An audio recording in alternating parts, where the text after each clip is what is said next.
Hello, my name is Loredana, and I wanted to take a moment to share with you guys my media detox day experience, which consists of not using any electronic devices, no laptops, no phones, which means no Facebook, no Snapchat, no Instagram, which kind of summarized my whole existence. So let's start with the worst parts of this experiment. To be honest, I can't think of any good ones, so I'll just postpone them. So I woke up and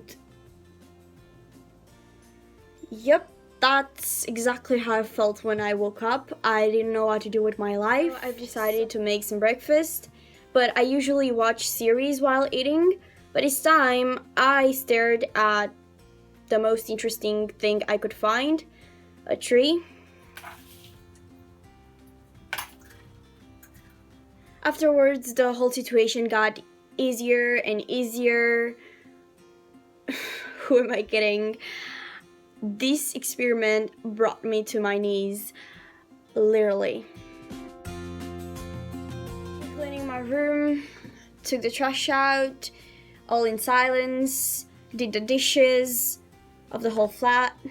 By the way, I think my flatmates enjoyed this experiment more than anybody. So when I was done with my cleaning and got bored of myself, I went to the planned meeting with my friends who were doing the media detox day as well. It was weird at first, but then we sat down and enjoyed the sun while reading for academic purpose. Yeah, let's say reading. No, I'm kidding.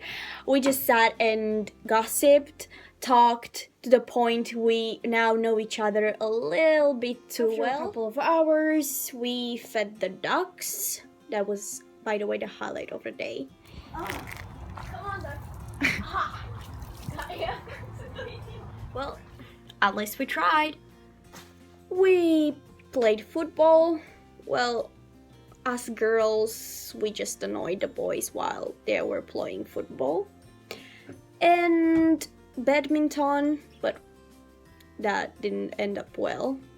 So I think the worst part of us as friends hanging out was the thing that we couldn't listen to any music, we couldn't distract each other or just distract ourselves with any media of any kind. We start actually learning and revising. So I think it was something productive, and after a day full or without any media, we learned a couple of things, or not, but mostly we learned that we don't need media to interact with each other. We don't need media in our daily lives. It's not that impossible to live without. So let's recap the worst parts of this experiment. Firstly, I really had to take that poster off. That was just cruel to do. Secondly, it was a huge impact when I woke up. There was no breakfast entertainment, which I really missed. There was no music while cleaning. Like, really, if I really have to clean my room, I need music to do it.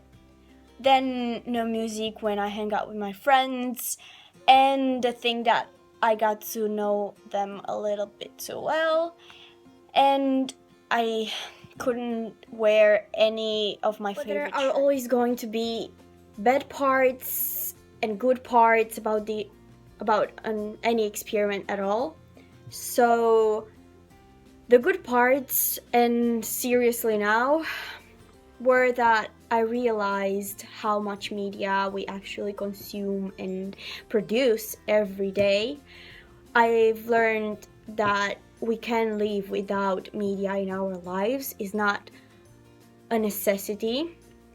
Even though some actions were hard to do without it, such as revising properly, because all our academic readings, lectures were online.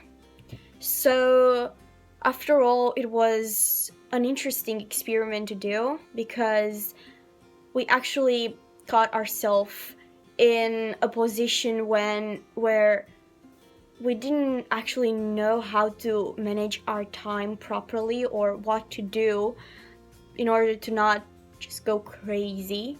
So, yeah, let's say it was a good thing to do and maybe at the right time to do it, because at this age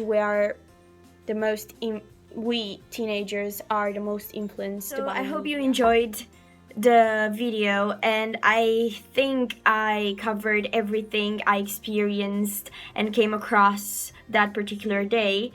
So overall, it was a nice experiment. Thanks, Media Culture and Studies. Really, thank you. And yeah, it was a pleasant thing to do.